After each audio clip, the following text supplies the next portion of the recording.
January 10, 2019, Santo Niño devotees came in droves to join the Walk with Jesus, the opening salvo of this year's Sinulog celebration. The procession kicked off the celebration of the 454th Feast of Señor Santo Niño in Cebu City. A mammoth crowd of 300,000 transformed the streets into a river of light as they joined Dawn's penitential walk, which for the first time started in Our Lady of Guadalupe Church, passing by Puente Osmeña all the way to Basilica Minore del Santo Niño. Himaya ka Maria, puno ka sa grasya, ang Ginoo ana kanimo. Ulahan ikaw sa bababay nga tanan. Kini nga mong devotion ini ngunang gipasulob na mo ning ang Santo Niño nga sanina kay pag gamay niya ini pag bagong gawas nagsakit siya kuan ngon gihubak maayo ba.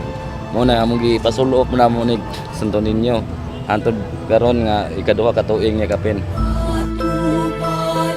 Father Pacifico Nojara Jr., Basilica Rector and overall chairman of the 454th Fiesta Señor Committee, reflected on this year's theme, Santo Niño, Guide of God's Children to Humility and Service. The Police Regional Office 7 assessed that the kickoff activities went on smoothly amid the huge turnout of people. The procession started on time but ended earlier than 5:30 in the morning. Walk with Jesus started the 9-day novena with the child Jesus, Señor Santo Niño.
Sa ngalan samahan, sana po sa Espiritu Santo.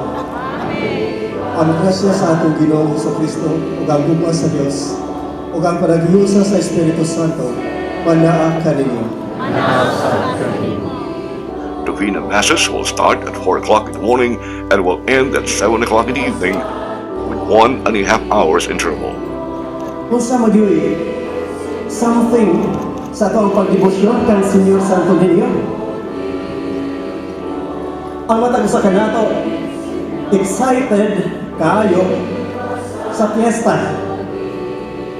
Uguna sa tanan, usa ang kapistahan, mao kining Walk with Jesus. Kining atong pagsakripisyo sa iyo sa kabuntagon, pinaagi sa pag-apil sa prosesyon.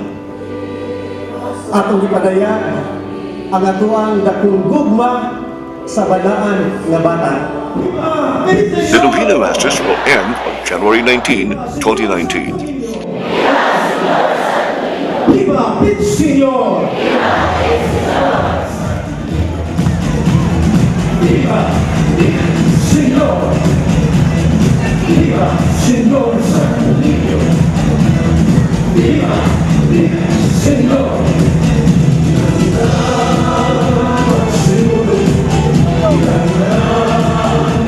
Akong gipangayo sa kuan ni Señor Santo Niño na tagaan mig maayong lawas nya aluy sa Dios murag na kuan na nakuha akong gikuan nya gihangyo nga makaabot ko aron tuiga sa akong birthday gahapon. Amo ang Santo Niño is nani siya gibugaton nga 15 kilos and above. Then during time nga magpasan mi usara gyud ang pangayon nga makatagaan mi og igong kusog nga makalahutay nga dili bitaw mo cram among kamot or pamaulan. So ang among feeling yun after ani nga kuan muragaan among pamati. with cameraman Joel Noel and USJR Mascom interns John Paul Apa at May Regazaho. Down the Luzon, MyTV Cebu.